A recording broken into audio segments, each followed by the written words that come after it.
प्रकरणाची माहिती जाणून घेतली आहे आणि एकूण 8 आरोपी पोलिसांनी अटक केले आहे।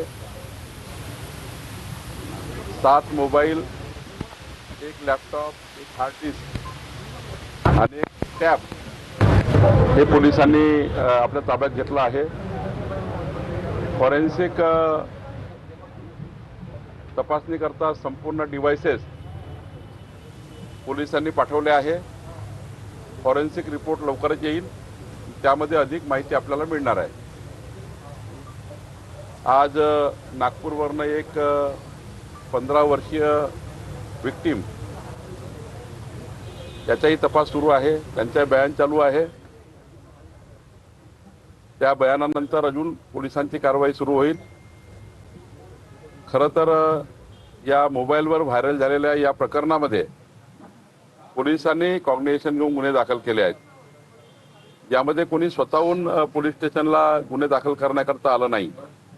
स्वतः पोलिसांनी याची खबरदारी घेऊन जेवढ्या साइट्सवर, जेवढ्या वेबसाईटवर किंवा ज्या ज्या सोशल मीडियावर, यूट्यूबवर, फेसबुकवर अशा प्रकारचे प्रसारण झाले आहे ते थांबवण्याचं काम पोलिसांनी केलं आहे। पोलिसांनी अत्यंत काळजीपूर्वक या प्रकरणाची SIT मार्फत चौकशी चालू आहे। योग्य दिशेने चौकशी सुरू आहे। संपूर्ण आढावा मला दिल्यानंतर पोलिसांनी आणि यामध्ये अजून जनतेला माझी विनंती आहे, नागरिकांना विनंती आहे आणि काही पीडित लोक आहेत, पीडित महिला असतील किंवा मुली असतील, त्यांनाही विनंती आहे। त्यांनी जसं आज नागपूरवरून एक मुलगी या ठिकाणी बयान देण्याकरता तयार झाली, तसं अमरावतीमध्ये किंवा या भागात कुणी मुली असतील ज्यांच्यावर या नराधम आरोपीने अयान अहमद आणि उजैर खान आणि इतर आरोपी यांनी जे काही चुकीच्या पद्धतीनं काही केलं असेल तर त्यांनी बयान देण्याकरता पोलिसांशी अप्रोच करावं, सरकारकडे या ठिकाणी काही मदत मागावी। सरकार मदत करायला तयार आहे,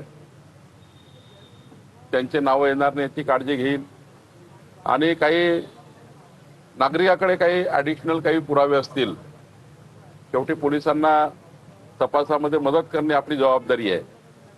जनतेकडे काही पुरावे असतील, अजून जनतेला काही पुरावे द्यायचे असतील तर ते पोलिसांच्या SITला, SP ला देऊ शकतात। सरकार म्हणून काही द्यायचं असेल तर आम्हाला देऊ शकतात। गृहमंत्री देवेंद्र फडणवीसजीकडे पाठवू शकतात। राज्याचे मुख्यमंत्री यांनी सुद्धा आज IG मुंबईत आहेत, त्यांनी आढावा घेतलेला आहे। मी स्वतः आज SP ऑफिसला आलेलो आहे। मला असं वाटतं की यामध्ये कोणालाही या ठिकाणी या केसमध्ये कोणी सुटणार नाही अशा पद्धतीची योजना आम्ही तयार केली आहे। जिथे जिथे आरोपी असतील, देशात असतील, विदेशात पळून गेले असतील, जे असतील, विदेशात तर पळून जाणार नाही कोणी, पण देशामध्ये जिथे जिथे असतील, कुठे पळून गेला असेल तिथून त्यांचा शोध लावू, पण आरोपीला कोणाला सोडणार नाही। हे जे काही घटना, या घटनेला आम्ही अत्यंत तीव्र पद्धतीने, अत्यंत गांभीर्याने सरकारने घेतलेला आहे।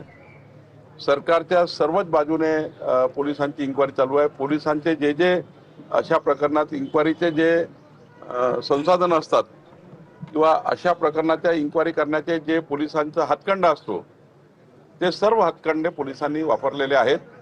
आणि त्यामुळं मीडियाच्या मित्रांना माझी विनंती आहे, जनतेला माझी विनंती आहे की पोलिसांना अधिक पद्धतीने पुरावे मिळवून देणे।